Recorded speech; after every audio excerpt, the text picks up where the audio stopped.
All right, good morning, Saints. Sister Kate here, out in the woods. As you can see, we got all sorts of woods around us. I've been watching some videos. I've been looking at the comments on the social media and so on, and I thought people could use an education in 3 things that you might not know about rioting. Now, I'm not really talking to my audience. Hey, dog, where you going?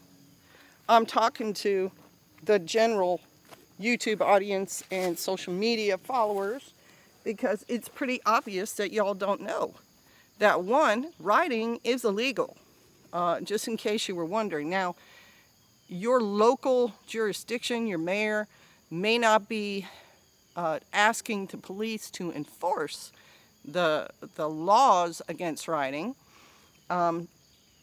but yeah, rioting is illegal. Even if you have a permit to legally gather and protest something, that's not the same as then looting and assaulting, a battery, and other petty crimes, throwing bottles at police officers and so on, which also is illegal.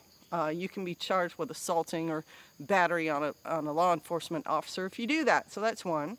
Two, I read a particularly, he's pretty, well-established young man who had done a blog on protests he'd been to and has done, sold videos to news outlets and stuff like that.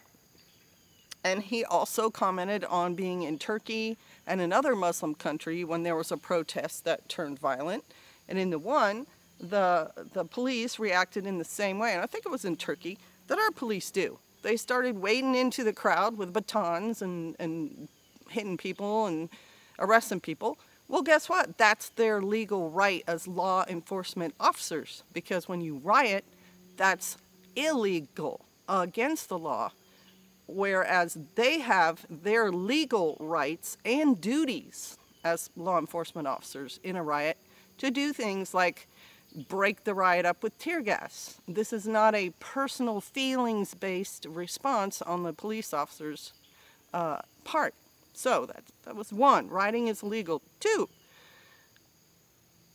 this particular guy made the comment that, here's the peaceful protesters on one side with their signs and their placards, and maybe they're saying very anti-government, anti-law enforcement things. And he talked about the police look like stormtroopers. They had pads all over the place and masks and shields and everything else. Well, folks, in a riot, I'm not talking about a peaceful protest. I'm talking about when it goes to rioting. In a riot, police officers are usually outnumbered. If you look at some of the protests turned riot happened in America, there could be thousands of people. And normally, the local police who are responding first are not anywhere near 1,000. So they call in reinforcements. They ask for other departments to come. They pull their SWAT guys in there. And then if they don't have enough, they ask the National Guard to show up. Even with the National Guard there, they're often outnumbered by the crowd. And as we've seen in riots, crowds can turn violent, which means that these law enforcement officers' lives are now at risk. And they are legally there to bust up the riot. The law is on their side. So when you go up and try to punch one of them or grab one of them or throw things at them, you are breaking the law. I don't care what social media says. I don't care that the news outlets are trying to make this seem very sympathetic to the rioters' side. The rioters are lawbreakers. Okay? That's number 2. And then number 3 is, if you touch someone, you're committing a crime.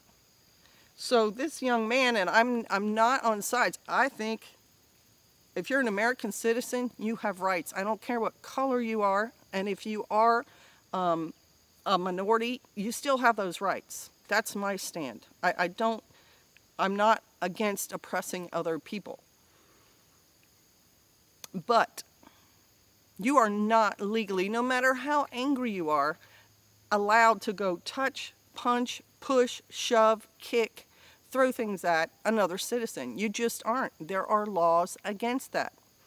And so if you are in a riot and you are throwing things at someone, punching someone, chasing someone, kicking someone, you are breaking the law, and they have a right to defend themselves. Now, in certain states, the law may say that the person you're attacking has to retreat before they can defend themselves with any kind of deadly force. But in some states, it's not the case. In some states, if you are doing that, the person you're attacking has every right to attack back, to throw things back, to yell and scream at you back. Look, I'm getting nudged. We've been here too long, Mom. Take me somewhere. They're on a leash because they run around and do bad things when they aren't under our control. Anyway,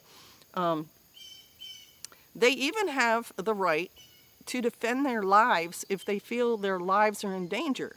And here are the 3 things that's based on.